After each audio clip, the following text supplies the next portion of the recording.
Good evening, everyone.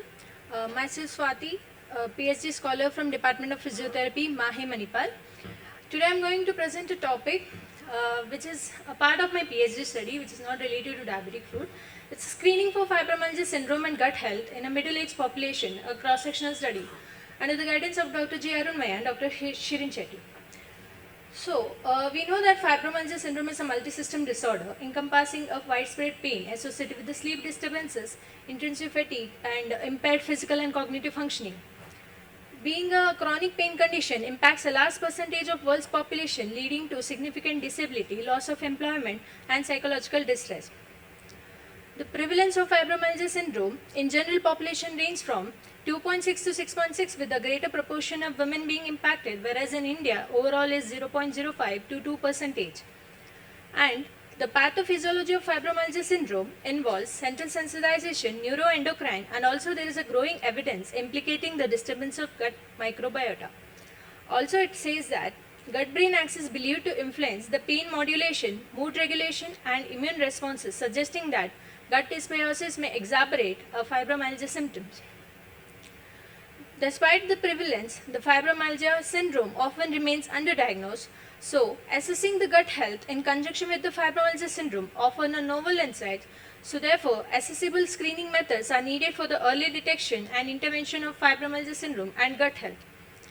The objective of my study was to find out the prevalence of fibromyalgia syndrome and gut health among the middle-aged adult using a validated questionnaire.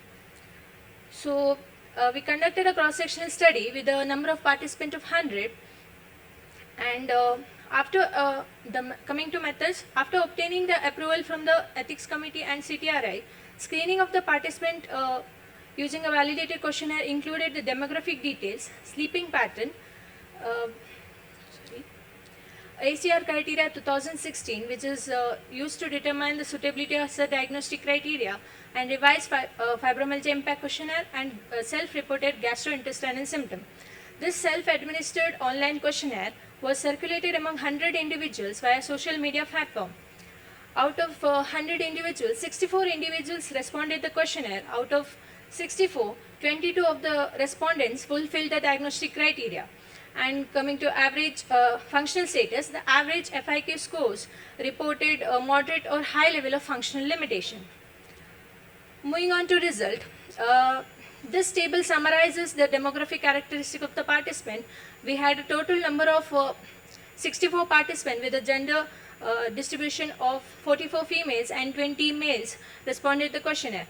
And the mean age of the participant were 40.9 with the average of 25.5 BMI, 25.5 plus or minus 4.53. In terms of gut health, 6 out of 22 individuals with the fibromyalgia syndrome reported a gastrointestinal symptoms, highlighting a potential role for the gut dysbiosis. Common symptoms reported were bloating, irregular bowel movement, and food intolerances. Next, we assess the sleep pattern among the 22 individuals, out of which 14 participants reported waking up during sleep, and additionally, one individual reported of taking sleeping pills regularly. With also one individual has been diagnosed with sleep apnea, and average sleep hours ranging from 4 to 8 hours was found in our study. And in the left hand side, in the right hand side, we can see the visually represented in the accompanying graph.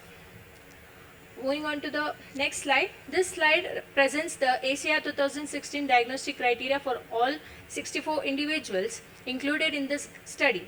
The graph illustrates the distribution of widespread pain index, symptom severity, and generalized pain index score, which indicates that it is a high prevalence of fibromyalgia syndrome. Coming to the interpretation, so to summarize, the study reveals a notable prevalence of fibromyalgia syndrome among middle-aged adults with the striking predominance in women, aligning with the existing literature on the gender disparity in fibromyalgia syndrome. Also, there was a significant proportion of fibromyalgia positive group was found in healthcare professions, suggesting occupational stress and workload may be a contributing risk factor. So based on the results, the individuals with the fibromyalgia syndrome have experienced poor physical activity, low sleep quality, chronic pain, and issues with gut health. These findings supports that the gut-brain axis emphasize the Gut microbiota imbalance may exacerbate the fibromyalgia symptoms through immune, neurological, and endocrine pathway. So, early identification and multidimensional management are essential.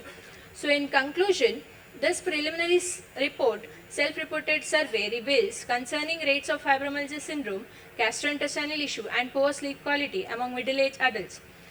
These findings underscore the urgent need for the proactive screening and targeted interventions to enhance the health within this population. Looking ahead, the two key direction for future work. First, we plan to conduct a study with a larger sample size to allow more accurate estimation of fibromyalgia syndrome prevalence and its associated factor. Second, there is a need for a development of multidisciplinary approach for the management of fibromyalgia syndrome. Thank you. Thank you. Thank you, Dr. Swati. We will be going on to the